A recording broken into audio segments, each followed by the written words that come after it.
বিরিয়ানি তো মাঝে মাঝেই বানাই, আর সেটা তোমাদের সঙ্গে শেয়ারও করি। আজ বানিয়েছিলাম 14-15 জনের জন্য বিরিয়ানি, তোমাদের সঙ্গে আজ সেটাই শেয়ার করব। চিকেনটা ধুয়ে পরিষ্কার করে পরিমাণ মতো টক দই, আদা রসুন জিরে বাটা, কিছুটা গোলমরিচ গুঁড়ো, লঙ্কার গুঁড়ো দিয়ে ভালোভাবে ম্যারিনেট করে রেখেছি। চালটাকে ধুয়ে আগেই ভিজিয়ে রেখেছি।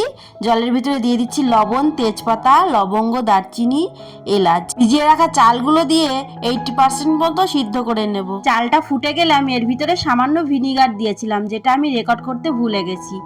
ভিনিগার দেওয়ার জন্য ভাতের রংটা যেরকম একটু বেশিই সাদা হয়, তেমন চালটাও ভাঙে না। চালটা 80% সিদ্ধ করে নামিয়ে রেখেছি। একটা কড়াইতে দিয়ে দিচ্ছি পরিমাণ মতো সাদা তেল। তেলটা গরম হয়ে গেলে সামান্য লবণ দিয়ে দিচ্ছি আগে থেকে কেটে রাখা আলু। ঢাকা দিয়ে 3-4 মিনিট মতো ভেজে নেব। ঢাকা খুলে সামান্য হলুদ দিয়ে আবারও 3-4 মিনিট মতো লাল লাল করে ভেজে নেব।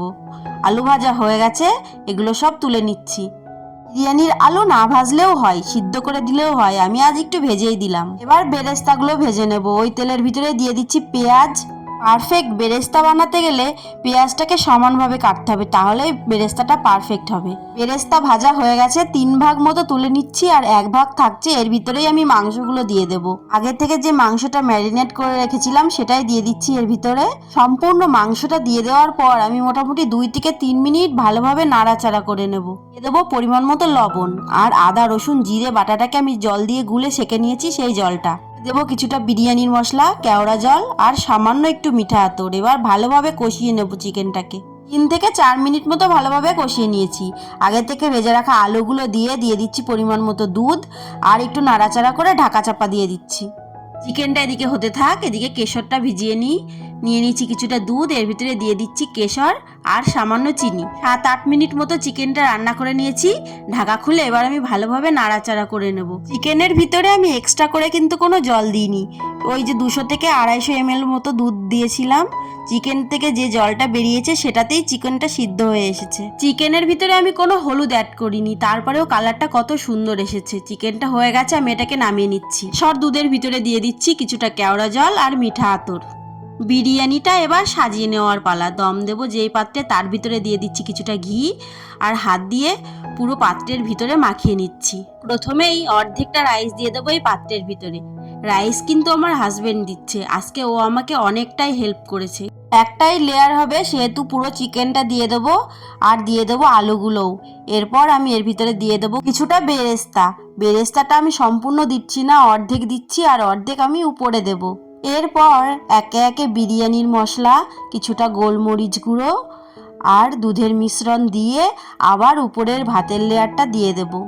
এখানে একটা কথা বলে রাখি, চালটা সিদ্ধ করার সময় লবণের পরিমাণটা একটু বেশি দিতে হবে।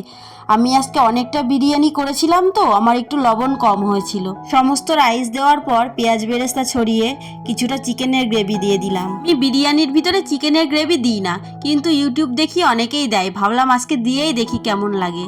এরপর দুধের মিশ্রণ, বিরিয়ানির মশলা, গোলমরিচ গুঁড়ো সবকিছু দিয়ে উপরের থেকে ছড়িয়ে দেবো কিছুটা ঘি। গোলমরিচ গুঁড়ো আর বিরিয়ানির মশলা দেওয়ার সময় রেকর্ড করতে ভুলে গেছি। আটা দিয়ে ভালোভাবে মুখটা সিল করে নেব, আর ঢাকা দিয়ে দেবো। প্রথম 5 মিনিট ওপেন গ্যাসেই বসিয়ে দেবো, একদম ফ্লেমটা লো করে। 5 মিনিট হয়ে গেলে এটাকে নামিয়ে একটা চাটু দিয়ে তার উপরে আবার 15 মিনিট মতো দমে দিয়ে দেবো।